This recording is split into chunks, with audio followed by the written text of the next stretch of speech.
I got two words for you. Salma Hayek. Wow.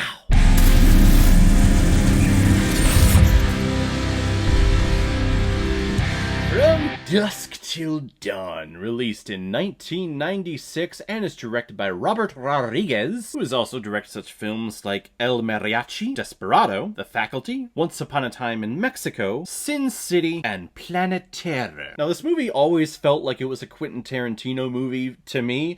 Might have been because he's starring in it, but finding out he actually wrote the movie, so that makes a ton of sense. And speaking of, this movie is starring Quentin Tarantino, George Clooney, Harvey Keitel, Juliette Lewis, Salma Hayek, and Tom Savini. And the reason why we're talking about From Dusk Till Dawn today is because it was a PayPal recommendation and donation from a longtime subscriber and contributor for this channel, Dr. Camp. Thank you very much for this recommendation. A much better recommendation than that stupid Battlefield Earth movie that you gave me a couple of weeks ago. If any of you out there also want to be like Dr. Camp and help support me and contribute to this channel, you can click on the PayPal link that is in the comments of this video. Send me a little PayPal donation with your movie recommendation, and I'll give you a little shout out just like what I did with Dr. Camp here. Now, for a young boy going through puberty, discovering his manhood, this movie was pretty influential. I've only seen it a couple of times, but just from the few scenes alone that I'm sure you know what I'm talking about, definitely helped me out in my development, if you know what I mean. Seth and Richie Gecko are two brothers who are bank robbers trying to flee to Mexico. And on their journey of blowing up a bunch of gas stations and taking out a bunch of Texas Rangers, they hijack a family and their Winnebago to help them cross the Mexican border to meet up with their drug kingpin. And while they wait for their drug kingpin to arrive, they stop at a local strip club that is open from dusk till dawn. And there things seem to be going quite swimmingly until one of the strippers bites into one of the customers' neck to reveal that all of the strippers inhabiting this strip club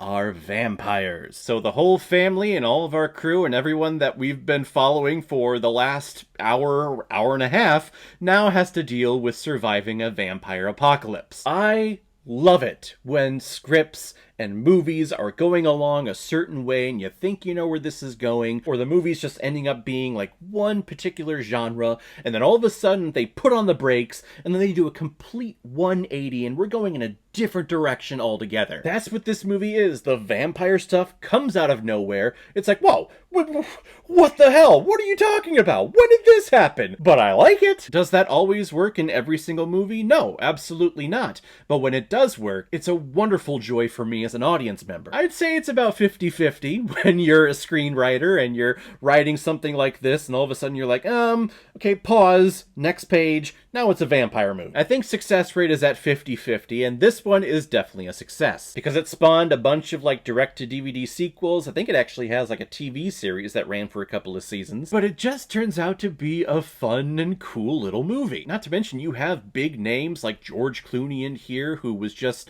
starting to be America's heartthrob with ER. You have Harvey Keitel, who was a big name in his own frickin' right. Tom Savini, who plays a character by the name of Sex Machine, which is just a wonderful nickname. You may not know him from his acting performances, but he is a tremendous visual effects artist who makes a whole bunch of masks and puppetry and gross, bloody, disgusting stuff for a whole bunch of horror films. He worked on special effects for the Texas Chainsaw Massacre, a bunch of the Friday the 13th movies, Creepshow. One of the best, if not the best, visual effects artist that has ever set foot on a Hollywood film stage. He is awesome, and he's a performer in this movie, and he's just awesome. He's a badass. He's whipping around all these vampires.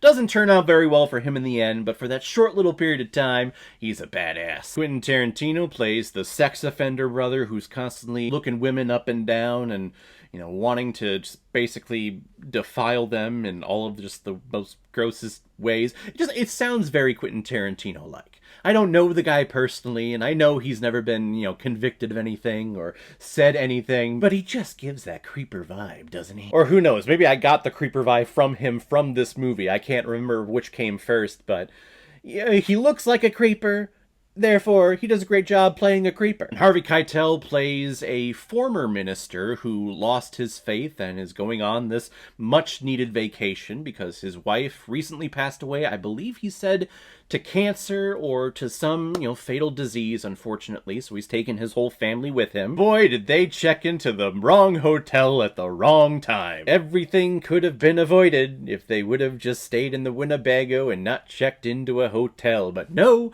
Harvey Keitel wanted a quote, real bed. And George Clooney plays the calm and cool-headed director who has a little bit of an anger management problem, but he seems to be pretty level-headed bank robber who really, is in charge of all of the humans once the vampires kind of start roaming around the bar and he's trying to save everybody. I love how nonchalant everyone was about the vampires, taking over, start biting into people. Yes, it freaked them out at first, but once they got everything cleared out and they started barring the doors, everything, they were like, so, has anyone read any books about vampires? And I always thought that is a very interesting question to ask.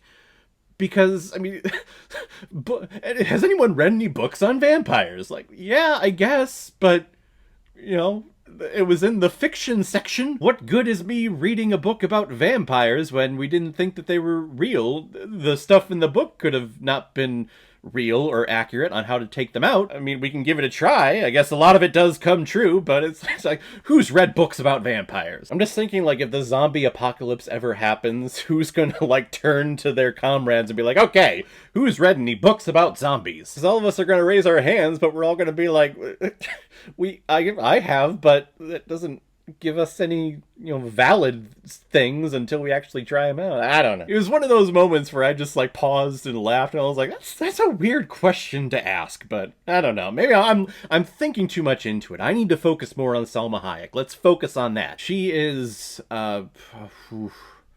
she is.